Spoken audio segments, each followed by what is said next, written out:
اعوذ باللہ من الشیطان اللعین الرجیم بسم اللہ الرحمن الرحیم وبہ نستعین وصلی اللہ علی سیدنا محمد واہل بیتہ الطیبین الطاہرین اللہم صلی علی محمد وآل محمد وعجل فرجہم۔ یہ 8th چیپٹر ہے اس کتاب کا جس کا نام ہے برونسی، اور یہ ماجرا ان کی خانم، ان کی زوجہ خانم معصومہ سبکخیز بیان کرتی ہے۔ وہ کہتی ہیں سپاہی پاسداران کی تشکیل کے بعد عبدالحسین کو سر کھجانے کی بھی فرصت نہیں تھی۔ 24 گھنٹے وہ سپاہی پاسداران میں رہتے تھے اور اگلا دن وہ گھر پر رہتے تھے۔ کبھی کبھی تو مستقل وہیں رہتے تھے۔ شروع میں تنخواہ بھی نہیں ملتی تھی، بعد میں تنخواہ تو ملنے لگی، لیکن اس سے ہمارے گھر کا خرچ پورا نہیں ہوتا تھا، اور اسی لیے وہ اکثر رات کو بھی کام کرتے تھے۔ جس گھر میں ہم رہتے تھے وہ مشکل سے 40 اسکوائر میٹر تھا۔ کئی بار میں ان سے کہہ چکی تھی یہ گھر ہمارے لیے بہت چھوٹا ہے، ہمارے 5 بچے ہیں، اب کسی دوسرے مکان کے لیے سوچنا پڑے گا۔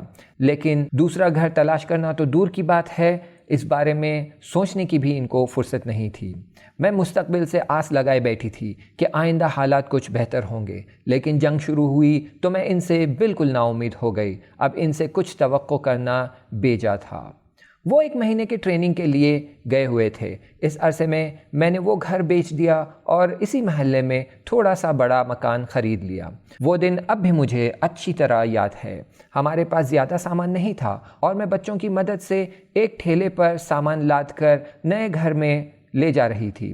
اچانک راستے میں عبدالحسین پر نظر پڑی۔ ان کی نگاہوں سے صاف ظاہر تھا کہ وہ حیرت زدہ ہے۔ وہ سامنے آئے۔ ان کو دیکھے ہوئے 1 مہینہ ہو گیا تھا۔ سلام دعا کے بعد انہوں نے پوچھا تم لوگ کہاں جا رہے ہو؟ میں نے جواب دیا سامنے والی گلی میں ایک گھر خریدا ہے۔ تو انہوں نے ہنستے ہوئے کہا ضرور پچھلے گھر سے بڑا ہوگا۔ پھر انہوں نے پوچھا پیسوں کا انتظام کیسے کیا؟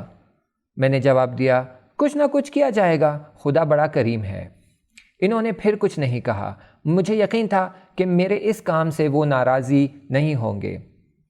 نیا گھر دیکھ کر وہ بہت خوش ہوئے۔ کچا مکان تھا اور احاطے میں ٹائلیں نہیں تھی اور دیوار بھی کچی تھی۔ غور سے چاروں طرف کا جائزہ لینے کے بعد انہوں نے کہا یہ گھر بچوں کے لیے مناسب ہے۔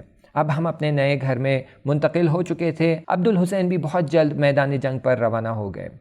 کچھ دنوں تک تو نئے گھر میں ہم بہت آرام سے رہ رہے تھے، لیکن بارش ہوتے ہی پریشانیوں کا سلسلہ شروع ہو گیا۔ ہم کمرے میں بیٹھے ہوئے تھے، اچانک ایسا لگا جیسے میرا سر بھیگ رہا ہے۔ چھت کی طرف دیکھا، پانی ٹپک رہا تھا۔ میرے ہاتھ پاؤں پھول گئے۔ جلدی سے باورچی خانے سے ایک برتن لا کر اس کے نیچے رکھ دیا۔ میں سمجھ رہی تھی مصیبت ختم ہو گئی، تبھی ایک بچے کی آواز آئی ممی یہاں بھی پانی ٹپک رہا ہے۔ بارش تیز ہو گئی اور پانی کا ٹپکنا بھی تیز ہو گیا۔ اگر یہ کہوں کہ گھر میں جتنے برتن تھے سب چھت کے سوراخوں کے نیچے رکھ دیے گئے تو مبالغہ نہ ہوگا۔ بارش ختم ہونے تک ہم کافی پریشان ہو گئے۔ اب میں عبدالحسین کے آنے کا انتظار کر رہی تھی۔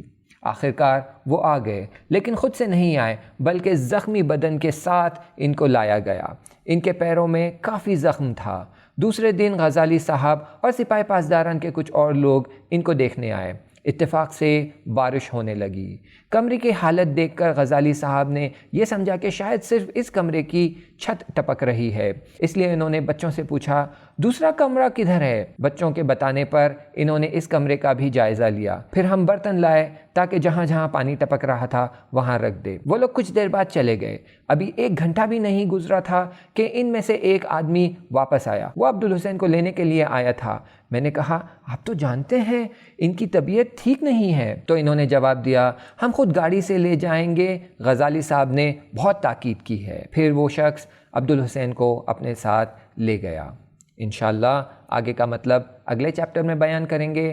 تب تک کے لیے التماس دعا، خدا حافظ۔